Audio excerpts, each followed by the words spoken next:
বাংলা আবাস যোজনার ঘরে সমীক্ষা ঘিরে ভাঙড়ে উত্তেজনা ছড়ালো। ভাঙড় ভোগালী ২ নম্বর পঞ্চায়েত এলাকায় আইএসএফ তৃণমূল বচসা হাতাহাতি।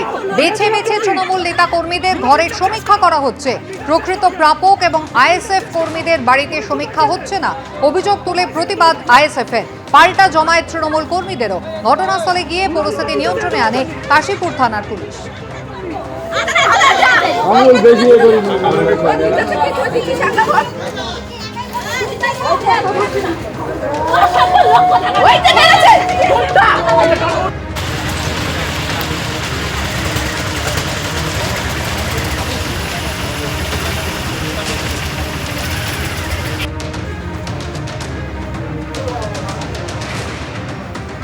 প্রকৃতপক্ষে উনি যেভাবে করতে চাইছেন যে ঘরের সার্ভে, পাশাপাশি গ্রামবাসী সবাই বসবাস করে, খালি তৃণমূল যারা করে তাদের ঘরটা সার্ভে করে উনি সরকারি আওতায় যে ঘর আছে সেই ঘর তাদেরকে পাইয়ে দেবেন, আর বাকি সাধারণ মানুষ যাদের ঘরের লিস্টে নাম আছে, যাদের প্রাপ্য আছে, তারা সামনে দাঁড়িয়ে দাঁড়িয়ে দেখবে।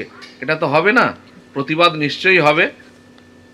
আজকে হঠাৎ করে আইসিআর এসে বলছে ঘর আমরা দিয়েছি, আমাদের ঘর আগে হবে, তৃণমূলের ঘর হবে না। তৃণমূল সরকারের যে যুবকরা রাস্তায় নেমেছে এবং আইসিএফ এখান থেকে ওরা কবরে ঢুকে গেছে, আর ওরা উঠতে পারবে না, এটুকু আমি বলতে পারি। যদি ক্ষমতা দেখে ওরা নওশাদের ফোন করে ওরা ঘর লেখ দিদিকে বলে ঘর নেবে, আর ওদের ঘর আগে দেবো, আগে আমাদের ঘর হবে কি আমরা এখানে ক্ষমতায় আমরা ঠিক করবো, কাদের ঘর ঠিক আগে দেবো। আইএসএফ এর আমরা ঘর দেবো না, আইএসএফ যারা করবে তাদের ঘর হবেই না।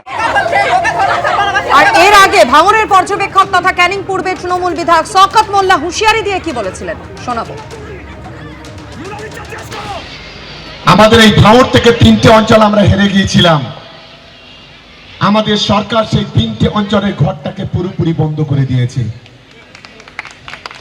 দাদার খাবে আর মামার গাইবে, বলবে ওটা মমতা বন্দ্যোপাধ্যায়ের বাবার টাকা।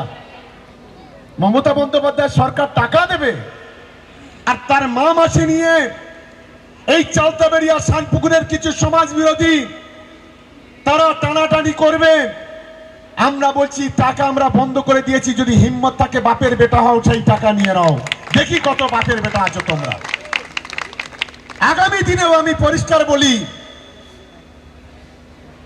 আমাদের এই অঞ্চলে সিএমআরতে যে নাম এসছে, আমি প্রত্যেকটা নেতার কাছে অনুরোধ করব, আইএসএফ এর একজন না যেন টাকা পায়, তার ব্যবস্থা আমাদের তৃণমূল কংগ্রেসকে করতে হবে। পরবর্তীকালে কৃষক বন্ধু লক্ষ্মীর ভান্ডার টাকা পাচ্ছেন, দেখা যাবে সেটা। কারণ এই টাকা কেন্দ্রের বিজেপি সরকার দিচ্ছে না, এই টাকা নওশাদ আব্বাসের মতো দালালরা দেয় না, এই টাকা মমতা বন্দ্যোপাধ্যায় তার রাজস্ব কোটা থেকে বাংলার গরিব মানুষের হাতে পৌঁছে দিচ্ছে, বাংলার মানুষের মুখে হাসি ফোটাচ্ছে।